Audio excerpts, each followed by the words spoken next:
Plus एक ले लेते हैं अपन RT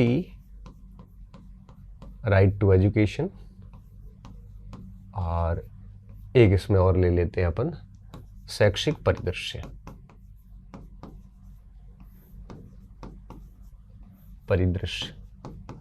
एक ये भाग है, ठीक है। तीसरा जो भाग है उस भाग में आपके मनोविज्ञान और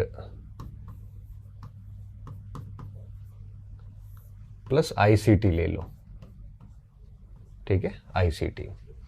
और चौथा जो भाग अपन ले लेते हैं वो है आपके विषय, ठीक है। विषय में आपके SST आ जाता, पर्यावरण आ जाता है, मतलब भाषा आ जाती है, जो भी है अब लिखूंगा नहीं विषय में, ठीक है, सब्जेक्ट। L1 में L2 में कुछ इसी टाइप से है। तो अब देखिए आप, ये शिक्षण विधियाँ, मनोविज्ञान और ICT, और ये विषय, ठीक है। अब देखिए इसमें कितने कितने मार्क्स का कुछ रहता है, मोटा मोटा अनुमान बता देते हैं, ठीक है। सामान्य अध्ययन और ये लगभग आप मान के चलिए 160 अंक के आसपास रहता है, 100 + 60 अंक। आप कहोगे सर नहीं सर, आप इससे कम होता है, तो मैं कहूँगा देखो राजस्थान का सामान्य ज्ञान, भूगोल, इतिहास, संस्कृति, भाषा, ये रहती है आपके 100 अंकों की। फिर करंट अफेयर्स और आपके राजस्थान GK वगैरह, ये 30-40 सवाल और हो जाते हैं, कुल मिला के 160 अंक हो जाते हैं, लेकिन 50-60 के आसपास लगभग बैठ जाता है। इससे ज़्यादा ही होता है, मैं एक मोटा मोटा अनुमान बता रहा हूँ, ठीक है। दूसरा है टीचिंग मेथड, जो कि 40 अंकों के होते हैं, ठीक है। और शैक्षिक परिदृश्य RT वगैरह, ये लगभग 20 अंक के आसपास होते हैं, ठीक है। तो ये हो जाता है आपके 60 अंक। अब ये कोई वैसे क्या है कि कुछ ऊपर नीचे चलता रहता है, क्योंकि सिलेबस के अंदर जैसे एक पोर्शन है राजस्थान GK का, दूसरे पोर्शन में इन्होंने एक पॉइंट लिख लिया कि राजस्थान शैक्षिक परिदृश्य एंड राजस्थान का GK, और उस टाइप से, तो ठीक है 5-7 नंबर ऊपर नीचे हो सकता है, मोटा मोटा मैं बता रहा हूँ। मनोविज्ञान और ICT, और एक है आपकी विषय। अब ये 220 हो गए, पीछे बचे 80 नंबर, ठीक है। अगर 80 नंबर की बात करें तो सब्जेक्ट जो है ये टोटल 5 है, ठीक है, और हर सब्जेक्ट 10 अंक का है।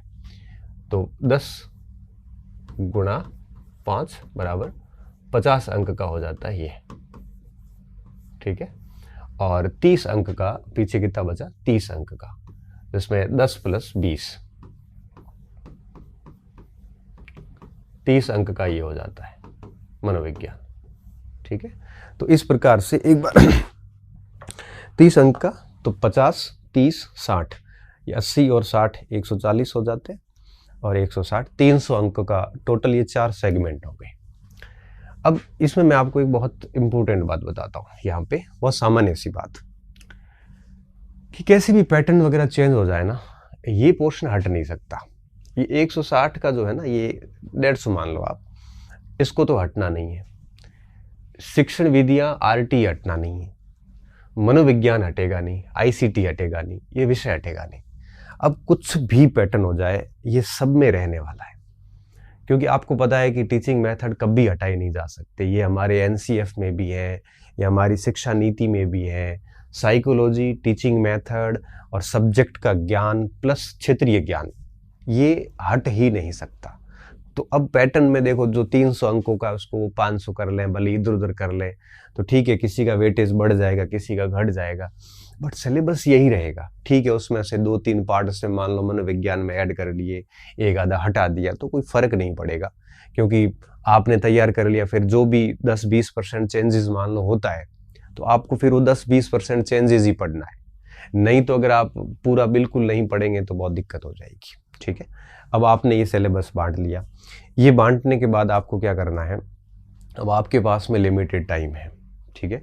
लिमिटेड टाइम है, तो आपको, जहाँ तक एक मेरा अनुभव कहता है, कि आपको एटलीस्ट दिन में एक टाइम तो इसको देना ही देना है, स्लॉट, एक स्लॉट इसको दो ही दो। क्यों? क्योंकि राजस्थान का जो GK है, ये एक महत्वपूर्ण भूमिका में है। 50-60% अकेला कवर करता है। इसको आप दीजिए। इसको कैसे देना है, जैसे मान लो इतिहास पढ़ लिया आपने 15-20 दिन तक, फिर संस्कृति पढ़िए, फिर भूगोल पढ़िए, उसके बाद में आप थोड़ा भाषा को पढ़ लीजिए, उसके बाद आप राजस्थान का साथ साथ में करंट देखते रहिए। डेली आप कोई मूमल की या नाथ की कोई भी किताब ले लो, जैसे खाली टाइम होते हो राजस्थान का करंट पढ़ते रहो आप, तो करंट साथ में चलता रहेगा। ठीक है, इतिहास संस्कृति पे थोड़ा विशेष देख लो, भूगोल है वो आप देखते रहिए, पुराना देखिए नया देखिए कोई फर्क नहीं पड़ता, जो भी आपके पास पुस्तक है देखते रहिए, क्योंकि नए पुराने के ठीक है कोई 1-2 सवाल इधर उधर होंगे, ज़्यादा होगा नहीं कुछ भी। राज व्यवस्था है तो एक आधा सवाल आता है, उसको भी आप थोड़ा थोड़ा देख लीजिए, लेकिन विशेष जोर आप किस पे दें, विशेष जोर आपको देना चाहिए इतिहास संस्कृति भूगोल पे। ठीक है, और भाषा है तो आपको पता है कि 11वीं-12वीं के अंदर राजस्थानी भाषा की किताब चलती है, वो पढ़ लीजिए, उसमें से भी 2-3 सवाल अच्छे से आ जाते हैं। ठीक है, तो इस तरह से इसकी किताबें मैं बाद में बताता हूँ, पहले आपको बता रहा हूँ किसको कितने स्लॉट देने हैं। 1 स्लॉट आप इसको डेली दीजिए। ठीक है, आप इसको 3-4 घंटे भी दे सकते हैं, 2-3 घंटे भी दे सकते हैं। अगर आपका राजस्थान जी के बहुत आउटस्टैंडिंग है, मतलब ज़बरदस्त है, गलत होता ही नहीं है प्रश्न वहाँ पे, तो थोड़ा कम टाइम दे दीजिए। आपका राजस्थान जी के थोड़ा कमज़ोर है तो थोड़ा अधिक टाइम दे दीजिए, बट स्लॉट रख लो एक आप, जैसे मॉर्निंग में रख लिया तो मॉर्निंग में 2-3 घंटे, जैसा राजस्थान जी की बेहद कमज़ोर है तो 4-5 घंटे सुबह सुबह पूरा राजस्थान जी के पढ़े जाए बढ़िया। अब ये आपको सीईटी में भी फ़ायदा दे देता है, हर जगह मोस्टली फ़ायदा दे देता है। ठीक है, 1 स्लॉट आप इसको दे दीजिए, कन्फर्म करके दे दीजिए। अब आता है दूसरा पॉइंट। दूसरे पॉइंट में आप इन दोनों को एक साथ स्लॉट दे दीजिए, 1 स्लॉट। ठीक है, 1 स्लॉट का मतलब क्या हुआ, जैसे 2-3 घंटे डेली आपने बढ़िया राजस्थान जी के सुबह सुबह पढ़ लिया, उसके बाद दोपहर के समय ना आपने जैसे खाना वाना खाया और फिर थोड़ी देर सो गए या फिर जो भी है, अब 3 से लेके या 2-2:30 बजे वापस खाना वाना खा के उठ गए और आप 2-2:30 से लेके शाम को 5-6 बजे तक अगर पढ़ते हैं तो आप है वो 2-3 घंटे का स्लॉट इसको दे दें। इसमें क्या करना है, इसमें मान लो कि जैसे टीचिंग मेथड है तो आपने टीचिंग मेथड स्टार्ट किए आज, पहले गणित के पढ़ लिए या सामाजिक के पढ़ लिए, पर्यावरण के या विज्ञान के पढ़ लिए, 15 दिन में आपने सारे पढ़ लिए, वो कर लिए। फिर आप आरटी देख लो, आरटी कर लिया, शैक्षिक परिदृश्य अभी छोड़ना है थोड़े दिनों में, क्योंकि ये करंट ओरिएंटेड है तो बाद में क्या पता कुछ चेंजेस हो जाए। ये कर लिया, उसके बाद में मनोविज्ञान को शुरू कर दो, 15-20 दिन मनोविज्ञान पढ़िए, मतलब पूरी करिए, फिर आईसीटी पूरा करो, फिर वापस शिक्षण विधियों पे आओ, ऐसे साइकिलिंग सिस्टम से चलते रहो, इसमें भी ऐसे चलते रहो। तो इससे क्या होगा कि आपको ये दोनों पोर्शन दिन में एक साथ चलेंगे तो ये आपके कितने हो गए, देखो 60 और 30, 90 और 160, मतलब 250 अंकों का कोर्स आपका एक साथ चलता रहेगा। अब आपको रात को अगर समय मिलता है 2-3 घंटे का, बहुत अच्छे पढ़ाकू है, तो 1 स्लॉट आप इसको दे सकते हैं। ठीक है, अब आप इसको कैसे दे सकते हैं, रात का 1-2 घंटे दे सकते हैं आपको, जैसे मान लो कि 5-6 बजे तक ये पढ़ लिया, उसके बाद में आपने खाना वाना खा के रात को सोते वक्त थोड़ी गणित मिला ली, गणित पर्यावरण थोड़ा देख लिया, सोते सोते ही देख लिया, लाइट मूड में आप देखते रहो थोड़ा थोड़ा, इसको कोई बहुत ज़्यादा सीरियस लेने की आवश्यकता नहीं, क्योंकि ये जीके से मोस्टली चीज़ें जुड़ी हुई होती है। L1 में तो ये सब्जेक्ट इतने हार्ड होते नहीं है ना, और L2 में डेफिनेटली हार्ड होते हैं, तो L2 वालों को इस पर ज़्यादा जोर देना पड़ेगा। ठीक है, तो इस तरह से आप अपने पूरे दिन को ऐसे 3-3 घंटे में भी बांटते हैं ना, तो भी 8-9-10 घंटे का आपका शेड्यूल डेली बैठ जाता है। ये तभी कर पाएंगे जब आपका कंटेंट फिक्स होगा, आप ज़्यादा उलझे हुए नहीं होंगे, तभी होगा, अदरवाइज नहीं होगा। ठीक है, तो इस तरह से दिन को आप 3 स्लॉट में भी कर सकते हैं। आप कहोगे कि नहीं सर 3 स्लॉट नहीं होते, मैं 2 स्लॉट में ही कर सकता हूँ, तो 1 स्लॉट इसको कर लो, 1 में ये 2 रख लो, फिर ये 1 बच जाता है, थोड़ी समस्या का कारण बनता है। तो ये कर सकते हो कि भाई आप इसको तो आपको टाइम देना ही है 1-2 घंटे, थोड़ा इसको भी देना है और विषय को भी देना है। कोशिश ये करिए कि आप 3 स्लॉट साथ में लेके चलिए और फिर आप पढ़ते जाइए बस। ठीक है, और रैंडम पढ़ते जाओगे और 4-5 बार जब पढ़ लोगे इसको तो आराम से इसका सिलेबस आपका तैयार हो जाएगा। ये पहली बार में बहुत टाइम लगेगा, 5-6 महीने भी लग सकते हैं, दूसरी बार में थोड़ा कम टाइम लगेगा, फिर अधिक नहीं लगेगा, है ना, और तीसरी बार चौथी बार पे आओगे तो फिर तब तक परीक्षा आ जाएगी और आपका बहुत ही अच्छे से तैयार हो जाएगा। और थोड़ा सा भी पढ़ा हुआ होगा ना, तब भी आप ऑप्शन को एलिमिनेट करके बड़े आराम से उत्तर निकाल सकते हैं। ये ज़्यादा सोचना नहीं है कि भाई याद नहीं हो रहा है। और हाँ, एक और चीज़ ध्यान रखना, बहुत गहराई में नहीं पढ़ना है, क्योंकि जिसके सिलेबस बहुत अधिक होते हैं, इससे कम सिलेबस क्या होगा, ये बहुत अधिक सिलेबस है। जिनके सिलेबस बहुत अधिक होते हैं उनके पेपर के लेवल जो है ना बहुत आसान आते हैं, ज़्यादा हार्ड नहीं आते हैं।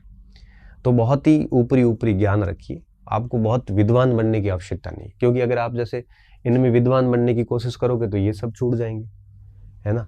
और अगर आप नॉर्मल देखोगे तो सारा अच्छा सा कर लोगे, और पेपर बेहद नॉर्मल आता है, ज़्यादा हार्ड पेपर नहीं आएगा। पेपर हार्ड कब आते हैं, जब सिलेबस छोटा हो। सिलेबस बहुत बड़े होते हैं ना, तो अब प्रश्न 150 बनाने, टॉपिक आपके 150 है, एक पार्ट से एक प्रश्न बनाना है। अब मुगल काल पूरा ही पढ़ लो, सवाल तो एक आएगा, हो सकता नहीं भी आए। राजस्थान की अर्थव्यवस्था भी एक जगह लिखा हुआ है विषय में, तो इसमें हालांकि वो शामिल हो जाती है। अर्थव्यवस्था पूरी पढ़ोगे ना 3 महीने लगते हैं, सवाल एक आएगा, गारंटी नहीं आए नहीं भी आए। तो थोड़ा सा समझदार बनना आप, कि जिनका टॉपिक बहुत बड़ा है और सवाल एक आधा आता है उनको आप छोड़ भी सकते हो। ऐसा 10 नंबर का छोड़ दोगे ना तो कोई इश्यू नहीं है। जैसे राजस्थान के राजवंश है, राजवंश पूरे पढ़ लो आप, सवाल 1 या 2 आएंगे, वो आप पुराने पेपर मिला लोगे ना तब भी वो 2 सवाल सही हो जाएंगे। लेकिन उन्हीं राजवंशों को अगर आप किताब से पढ़ना शुरू करोगे तो वो आपके 10 नकेला ले लेता है। तब मैं कई स्टूडेंट को कहता हूँ राजस्थान के राजवंश छोड़ दो, आप राजस्थान की अर्थव्यवस्था छोड़ दो, राजस्थान की राजव्यवस्था का बड़ा पार्ट छोड़ दो। अब इन तीनों टॉपिक को अगर आप करते हो तो 1 से 1.5 महीना लगेगा, और इन दोनों टॉपिक से खींच के 3 या 4 सवाल आते हैं, खींच के बता रहा हूँ। और अगर आप इसी समय को किसी और जगह यूटिलाइज करोगे तो 3-4 सवाल का गैप ऐसे ही निकल जाएगा। तो थोड़ा सा आपको इस हिसाब से समझदार बनने की आवश्यकता है, ठीक है। तो इस तरह से बांट के और अपने ऐसे 3 स्लॉट करके आप पढ़ सकते हो। अगर आप और भी बेहतर तरीके से पढ़ रहे हैं तो आप मेरी इस वीडियो को सुनने के बाद अपनी योजना में चेंजिंग ना करें, आप चलते रहें। अगर आप भ्रमित है, समझ में नहीं आ रहा है, तो आप अपनी सुविधा के अनुसार इसको ऊंचा नीचा कर सकते हो। बाकी आपको पता है कि कोई एक योजना सभी विद्यार्थियों के लिए समान रूप से लागू नहीं हो सकती, क्योंकि सबकी क्षमता अलग होती है। किसी का ये पोर्शन बहुत अच्छा है तो वो क्यों स्लॉट देगा 3 घंटे इसको। तो आप अपने हिसाब से डिसीजन लेना, मैं तो आपको एक वे बता रहा हूँ जिसको आप फॉलो कर सकते हैं। अब बात ये आती है कि इनके लिए कौन सी पुस्तकों का सहारा लिया जा सकता है, ठीक है। हालांकि आजकल किताबें बताना बड़ा रिस्की काम हो रखा है, क्योंकि कोई भी लेखक नाराज हो जाता है, कोई वगैरह वगैरह, ठीक है। और हाँ, ये चीज़ें सेल्फ स्टडी वालों के लिए ज़्यादा सही रहती है, कोचिंग वालों के लिए नहीं, क्योंकि कोचिंग के जो स्टूडेंट हैं वो कोचिंग के अनुसार चल रहे होते हैं, तो उनको फिर ये शेड्यूल काम के नहीं है। क्योंकि उनके 1-2 स्लॉट तो कोचिंग में चले जाते हैं, फिर 2 स्लॉट बचते हैं। कोचिंग वालों को तो मैं सिर्फ ये कहूँगा कि जो कोचिंग में आपको पढ़ाया जा रहा है उसी का डेली रिवीजन कर करके चले जाएं। डेली रिवीजन करें, उसका जितना आज पढ़ाया उतना याद करके फिर दूसरे दिन क्लास में जाएं। कोचिंग के टेस्ट ईमानदारी से दें, और कोचिंग के कंटेंट को ऐसा रट लें डेली कि लास्ट तक आते आते सिलेबस कंठस्थ हो रखा हो आपने जो भी अपने रजिस्टर में लिखा है। कोचिंग वालों को तो मैं यही कहूँगा, उनको इस शेड्यूल में चलने की आवश्यकता है नहीं, ना वो चल पाएंगे। ये शेड्यूल उनके लिए जो घर बैठ के पढ़ रहे हैं। अच्छा, घर बैठ के अगर ऑनलाइन पढ़ रहे हैं तब भी आप इस शेड्यूल को फॉलो कर सकते हैं। अगर आप ऑफलाइन कोचिंग में जा रहे हैं तो ये नहीं हो पाएगा। ये सिर्फ और सिर्फ उन स्टूडेंट के लिए जो सेल्फ तैयारी कर रहे हैं और आपके या फिर ऑनलाइन पढ़ रहे हैं, घर बैठ के पढ़ रहे हैं, वो अपने अनुसार टाइम टेबल बना सकते हैं, उनके लिए ठीक है। ये ऑफलाइन वालों के लिए नहीं है, क्योंकि उनके स्लॉट फिर कोचिंग के अनुसार चलते हैं। उनको तो मैं सिर्फ यही कहूँगा कि आप जो क्लास में पढ़ाया जाता है उसको आप डेली घर जाके वापस बढ़िया से पढ़ें, याद करें, और उसके पुराने पेपर्स जो जैसे राजस्थान जीके के आते हैं, दिशा वगैरह के खूब सारे आते हैं, उनको लाएं। जो टॉपिक कोचिंग में पढ़ाया है उसका घर जाके उसके सल्यूशन करें। उसमें से जो सवाल नहीं आते हैं तो दूसरे दिन गुरुजी को जाके पूछें कि सर आपने पढ़ाया है लेकिन ये आया नहीं, मेरे से हुआ नहीं, तो वो सर उत्तर बता देंगे उसका, और वो अपनी बुकलेट में उसको ऐड कर दें। तो इस तरह से कोचिंग के साथ आप चलते रहें। कोचिंग में जैसे 4 क्लासेस लगी तो जो कुछ लिखवाया है ना वो आप अगली क्लास आओ उस दिन तक वो पढ़ के याद करके जाओ, नहीं तो कोचिंग का कोई फायदा नहीं। और जैसे टॉपिक पूरा होता है तो अभ्यास प्रश्नों से अभ्यास भरपूर करके फिर दूसरे टॉपिक पे जाइए आप। कोचिंग वालों को तो मैं सिर्फ यही कहूँगा। सेल्फ वालों के लिए ये रहता है, ठीक है। सेल्फ वाले भी अभ्यास वगैरह भरपूर करें, टेस्ट सीरीज वगैरह ये कोर्स होने के बाद में देंगे तो ज़्यादा बेहतर रहेगा। अब सामग्री क्या यूज की जा सकती है, ठीक है। देखो ये तो मैंने आपको बता दिया कि इसको किस तरह से स्लॉट में बांटा जा सकता है। अब अगर अपन सामग्री की बात करें, देखो मैं अभी यहाँ पे ABCD लिख रहा हूँ, ABC और D, ठीक है। अपन सबसे पहले A की सामग्री की बात करें, ठीक है। अब अगर सामग्री में A की बात करें तो A में राजस्थान का GK कवर हो जाता है। अब मैं यहाँ पे सिर्फ इतना कहूंगा कि आपने अपना जो स्रोत है वो बनाए रखें, बस मैं यही कहूंगा। और ऐसा कोई स्टूडेंट नहीं होगा जिसके पास अभी राजस्थान जीके का कोई स्रोत नहीं है। मैं किसी किताब का नाम नहीं लूँ, आपके पास में अगर पैनोरमा पढ़ रहे हो आप तो चलने दो, लक्ष्य पढ़ रहे हो तो चलने दो, सवाल वहीं से आते हैं। आप नाथ पढ़ रहे हो तो चलने दो, आप जो भी किताब पढ़ रहे हैं चलने दो, किसी के नोट्स पढ़ रहे हैं चलने दो, ठीक है, पर्याप्त है। मटेरियल से ज़्यादा महत्वपूर्ण होता है कि आप पढ़ते कैसे हो, है ना। बस जो भी पढ़ रहे हो उस पर पूरा भरोसा करके पढ़िए। कोचिंग कर रहे हो उसकी सामग्री है, उसको चलने दो, फिर 3-3 4-4 किताबें लाने की आवश्यकता नहीं। लेकिन एक चीज ध्यान रखना, अपना स्रोत प्लस आपको RBSC की किताबें जरूर देखनी है रीट के लिए, Rajasthan board for secondary education, इसको BSER भी कह सकते हो। स्पेशली जैसे राजस्थानी भाषा की किताब आती है 11th-12th की, है ना। अब राजस्थानी भाषा की किताब आई थी पिछली बार और उसमें 4-5 सवाल आए थे पिछली बार।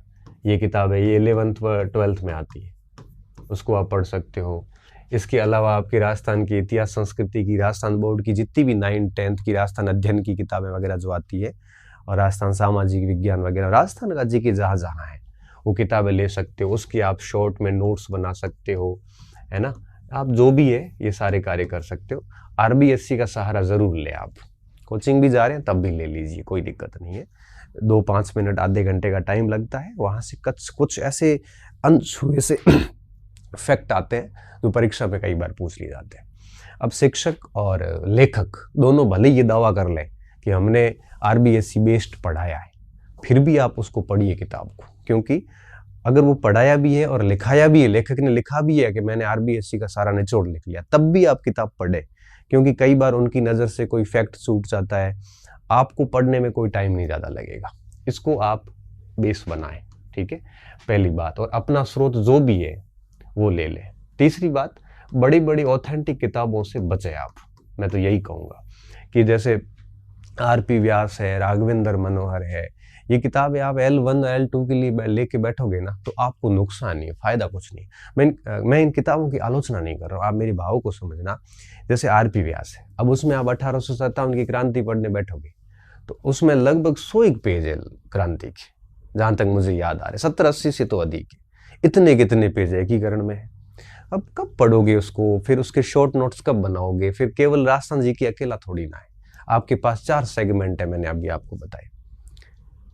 तो इस प्रकार से आप बचिए, कोशिश करिए कि ऑथेंटिक बड़ी बड़ी जो किताबें हैं, जो जनरली लोग सजेस्ट करते हैं कि आप वो पढ़ लीजिए, आप MS शर्मा को पढ़ लीजिए, आप उसको हुकमचंद जैन नारायण माली की बड़ी किताब आती है उसको पढ़ लीजिए, गोपीनाथ शर्मा पढ़िए वो। लेकिन अगर आपको प्रोफेसर की तैयारी करनी है तब पढ़िए।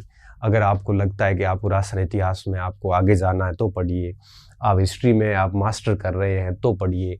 आप फर्स्ट ग्रेड के लिए भी पढ़ सकते हैं, कॉलेज के लिए पढ़ सकते हैं, लेकिन सेकंड ग्रेड अध्यापक CET इन एग्जाम्स के लिए कोई ज़रूरी नहीं। कोई एक आधा सवाल अगर गाइड वाइड से बाहर चला भी गया तो सबके लिए चला जाएगा। कोई गारंटी नहीं कि आप उन बड़े ऑथेंटिक पुस्तकों को पढ़ के आप सवाल निकालोगे। मैं इन किताबों का आलोचक नहीं हूँ, मैं ये कहना चाह रहा हूँ कि इसमें फंस गए ना तो आप बाहर निकल नहीं पाएंगे, बेसिकली बात ये। अच्छा, फिर भी आप कह रहे हो कि नहीं हमने उन बड़ी बड़ी किताबों को राघवेंद्र मनोहर को 10-10 बार पढ़ा है, नोट्स पढ़ाए, हाँ तो फिर जारी रखिए, वो बेस्ट है, ठीक है।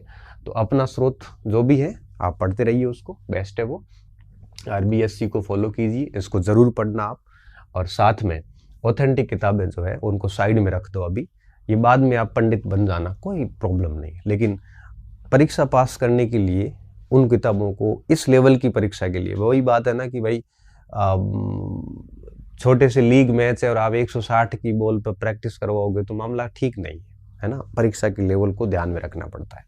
साथ में इसकी आपकी दिशा वगैरह की जो GK की किताब आती है 2020 वगैरह, उसमें सारे ये आते हैं राजस्थान जीके के मैटर।